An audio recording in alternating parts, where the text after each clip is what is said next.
Hey everybody, welcome to this week's episode of Java with Jeane. It's April the 27th, 2021, and today we're up here in Mr. Montgomery's computer studio, 3D art studio, and we are with a special guest today, Jack Gorham, who is North Catholic class of 2010, correct? Correct. And Jack has donated for us an incredible gift to Little Flower. It's a brand new 3D printer that is allowing us to do amazing things like this amazing creation that Jack has on his website. If you check out gorhamprinting.com, gorhamprinting.org, and it's Gorhan, As in man. as in man, as in McNamara. Yep. And you can buy all these nifty things that show not just how amazing the technology is, but also pay homage to Little Flower. So Jack, tell us a little bit about how you got involved with 3D printing and Little Flower.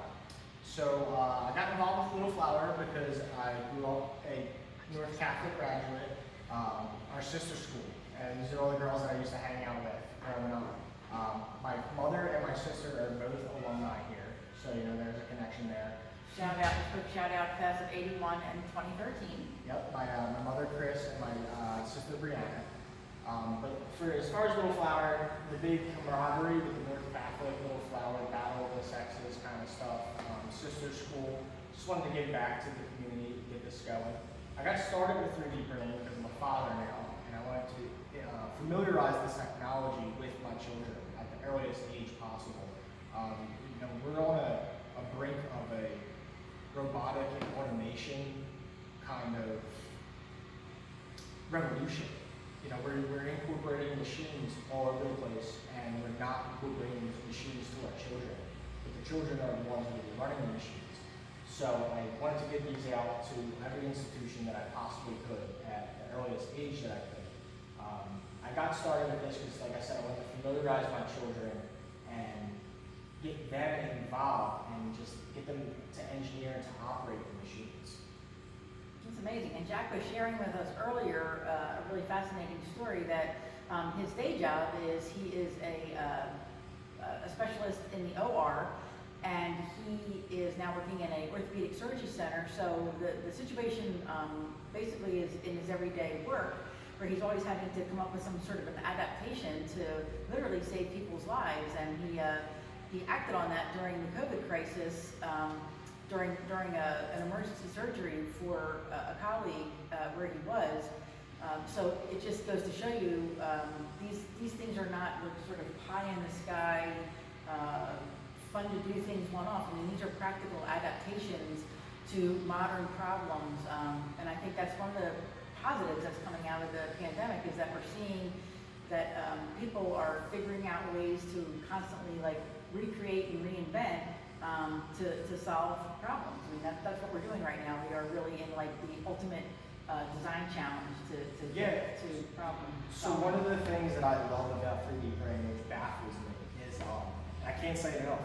Whatever is in your mind can now be in your hands within a matter of hours. So if you have a solution to a problem that has not been solved, we can try it easily, and we can manipulate it again if it fails. If we're onto something, is it worth doing? The prototyping of a mechanical device is, you could take it from your mind to the computer to the machine to in your hands to functioning parts immediately within hours.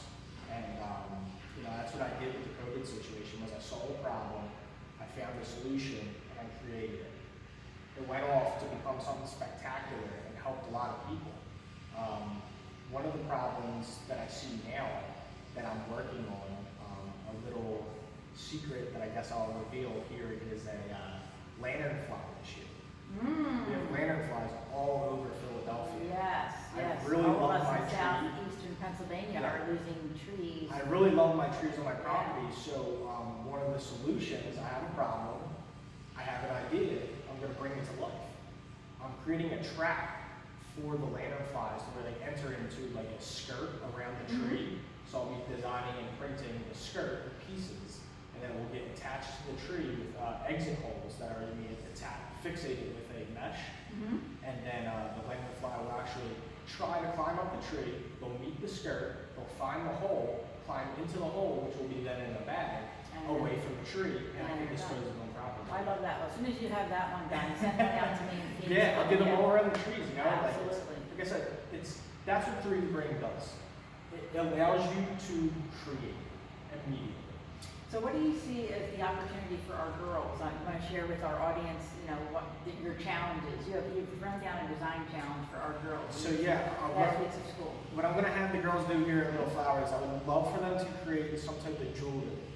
Whoever creates the most intricate and fashionable piece of jewelry that I like, I'm going to actually personally 3D print it for them, and they can wear it themselves. If their girlfriends want one too, they're more than welcome. You can make as many as possible. So I would like the fashion industry for women and 3D rendering and CAD design. When you get a design, when you would like a ring made, or like a bracelet, or your earrings, necklace, they go to the computer rendering programs to actually mold it and sculpt it online down to the millimeter aspect, and then they prototype it. This costs thousands of dollars. Not anymore. And now the girls can all do it. Not anymore, because we can do it here. We can do it at Little Flower. Wow. So this shows you what you're capable, and what this machine is so game changing to the makers of the work. Wow. Well, I'm going to close up by just, as always, a few last pitches. First of all, I can't thank Jack enough for taking his time today and for this amazing gift to Little Flower. And a little pitch for Jack: if you want your commemorative Little Flower, and this can be actually customized any way that you want, but just go to gorhamprinting.org on the website, on Jack's website, and you'll see that there's some other options for you to order these beautiful renderings of the Little Flower symbol in all her splendor in her garden, as we would say. So for those of you that are still looking for a high school experience, this is the kind of place that we want to have open to you for all of the amazing possibilities. Little Flower right now stands on the threshold of offering you a high school experience for things that we don't even know may exist 4 years from now. And I think that's the kind of place you want to be. And if you want to learn a little bit more about Little Flower, we have some upcoming events, including tonight's open house event. We would welcome you tonight at 6 o'clock. We'll have some refreshments. We'll have a nice overview of our programming, tours. It's a beautiful night to come out to Hunting Park, so I encourage you to come out.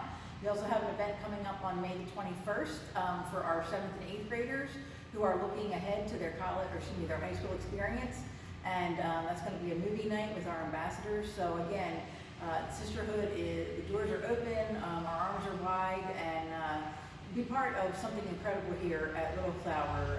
Be part of the next, the biggest, if you will, incoming class, really in the last 10 plus years. Don't miss this opportunity to really transform your life and to launch your career forward. So Jack, thank you again. Thank you for being a guest on Java with Jeane. And Alexis, did I forget anything, Alexis? You did not. All right. Thanks, everybody. Have a great night.